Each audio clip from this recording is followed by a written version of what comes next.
こんにちは、ゆいです。日常の日本語チャンネルへようこそ。最近なんだかスマホの画面を何度も見てしまいます。こんにちは、あきらです。ゆいさん、誰かからの連絡を待っているんですか？どうしてわかったんですか？実は昨日、友達にメッセージを送ったんですが、まだ返事がなくて。なんだかそわそわしていましたからね。なるほど、返信待ちですか。そうなんです。それで今日のテーマにぴったりだなと思って。ということは、今日のテーマは連絡のスピードについてですね。はい、ズバリ、返信が遅い人ってどう思う？です。これはみんな一度は悩むテーマですね。恋愛でも友達関係でもよく問題になります。そうなんですよ。人によって感覚が全然違うので、今日はアキラさんの意見もたっぷり聞きたいです。わかりました。いろいろな視点からゆっくりお話ししていきましょまず、アキラさんは自分では返信が早い方だと思いますか？それとも遅い方ですか？僕は遅い方だと思いますね。特に仕事中はほとんどスマホを見ないので、そうなんですね。私は基本的にメッセージに気づいたらすぐ返すタイプなんです。すぐって数分以内ですか？そうですね。遅くても1時間以内には返します。だから相手が半日とか1日経っても返事をくれないと気になっちゃいます。半日で気になりますか？僕は1日くらいなら普通だと思ってしまいます。1日は長いです。もちろん仕事で忙しいのはわかるんですが、スタンプ一つでも返せるんじゃないかなって。なるほど。ちょっとトイレに行く時間くらいあるでしょうと思うわけですね。まさにそれです。今の時代みんなスマホをいつも持っているじゃないですか。確かに。現代人でスマホを全く見ない一日というのはなかなかないですからね。だからこそ、どうして返してくれないのとどんどん気になってしまうんです。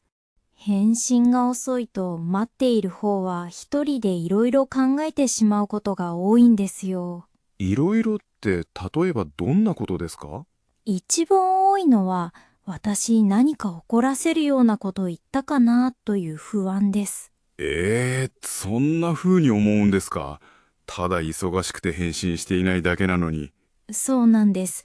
前のメッセージを何度も読み返して、あの言い方が悪かったのかなとか、一人で反省会をしてしまいます。それはちょっと心が疲れてしまいますね。はい。自分が送った文章のニュアンスが冷たかったんじゃないかとか、余計な心配ばかりして。相手は何も気にしていない可能性が高いのに、待っている間はずっとモヤモヤするんですね。そうなんです。仕事や勉強をしていても、頭のどこかでずっと、まだ返事来ないなって考えてしまって集中できなくなります。そこまで影響するんですね。返信のスピードが心の平和に直結しているというか。本当にそうですよ。だから早く返事をくれる人にはすごく安心感を覚えます。そしてさらに時間が経つと、もしかして私ってあまり大切にされていないのかなとまで飛躍してしまいます。大切にされていないですか。それは少し考えすぎな気もしますが、だって、もし好きな人やすごく大切な仕事の相手だったら、どんなに忙しくてもすぐに返しますよね。まあ、緊急の仕事ならもちろんすぐに返しますけれど、ですよね。だから、時間がないというのは言い訳で、本当は私に返信する優先順位が低いって感じてしまうんです。なるほど。返信の速さを自分への愛情や関心のバロメーターにしているんですね。そうかもしれません。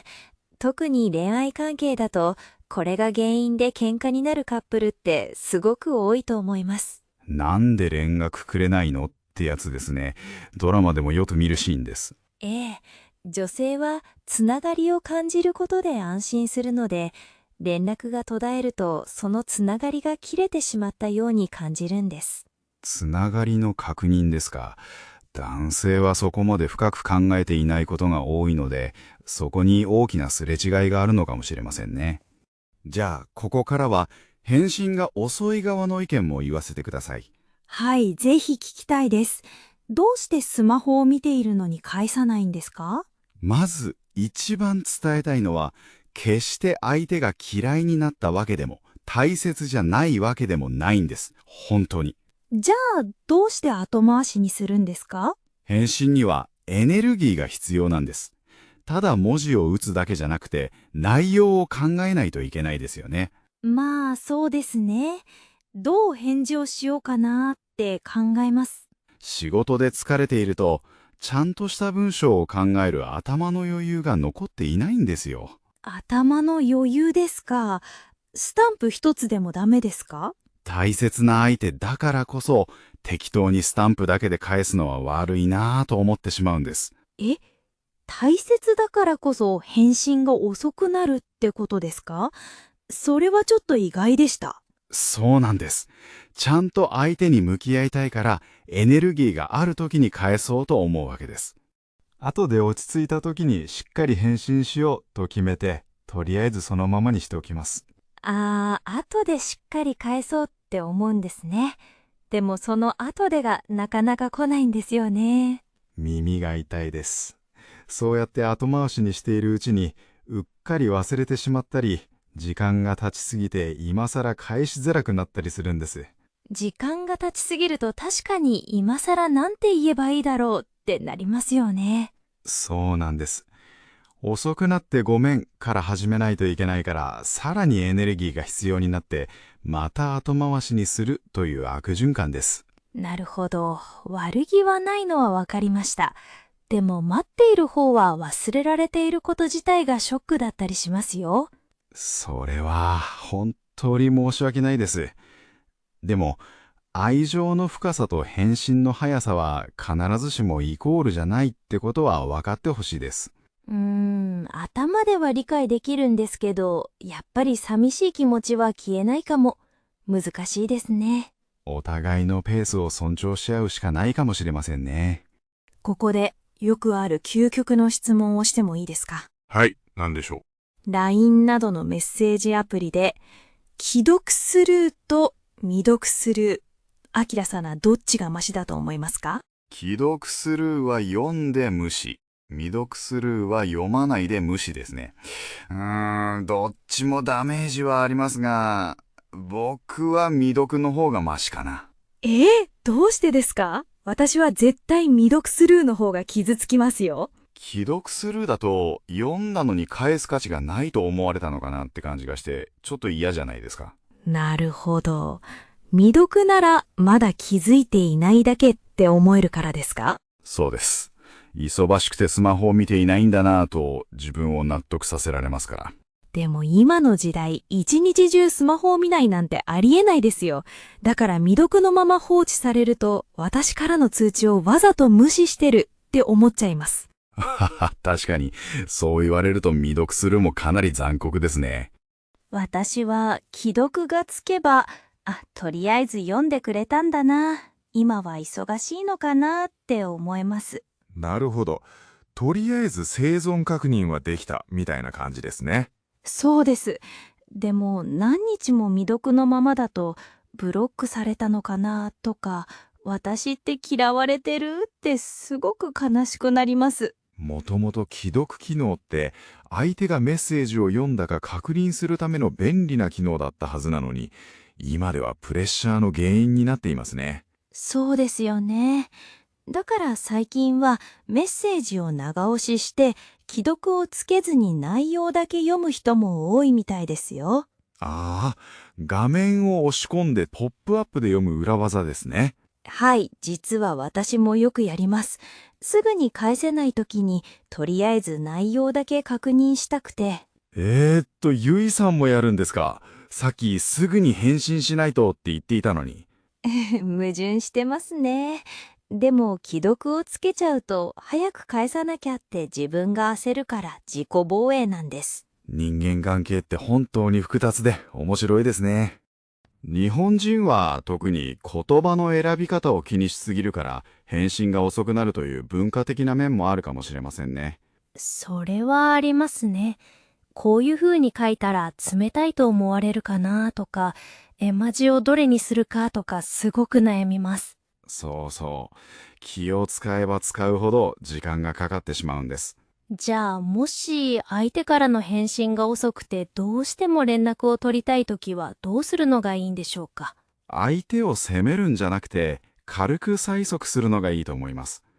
なんで返してくれないのは絶対に NG です。軽くですか。例えばどんな風に送るのがいいですかね？お疲れ様。忙しいと思うから返信はいつでもいいよ。と気遣いを見せるとか、可愛いスタンプを一つだけポーンと送るとかですね。なるほど。スタンプ一つなら相手も、忘れてたって気軽に思い出せそうです。相手にプレッシャーを与えないようにするのがスムーズなコミュニケーションのコツですね。私も次に返信が遅い友達がいたら、可愛いスタンプ作戦を試してみます。さて、今回は返信が遅い人ってどう思うというテーマでいろいろとお話ししてきました。お互いの心理が少し分かって面白かったですね。返信のペースは人それぞれだと理解することが大切ですね。はい。これからは返事が遅くてもきっと忙しくてエネルギーが足りないんだなって少し広い心で待ってみようと思います。このチャンネルを聞いてくれている皆さんは返信は早い方ですか？遅い方ですか？ぜひコメント欄で皆さんの意見や体験談を教えてくださいね。待っています。そして今日の会話のスクリプトは一番上の固定コメントからダウンロードできます。日常会話のリスニングやシャドーイングの練習にぴったりですので、ぜひチェックしてみてくださいね。今日のエピソードが面白かったら、いいねボタンとチャンネル登録もよろしくお願いします。皆さんの応援がとっても励みになります。それではまた次回のポッドキャストでお会いしましょう。ありがとうございました。またねー。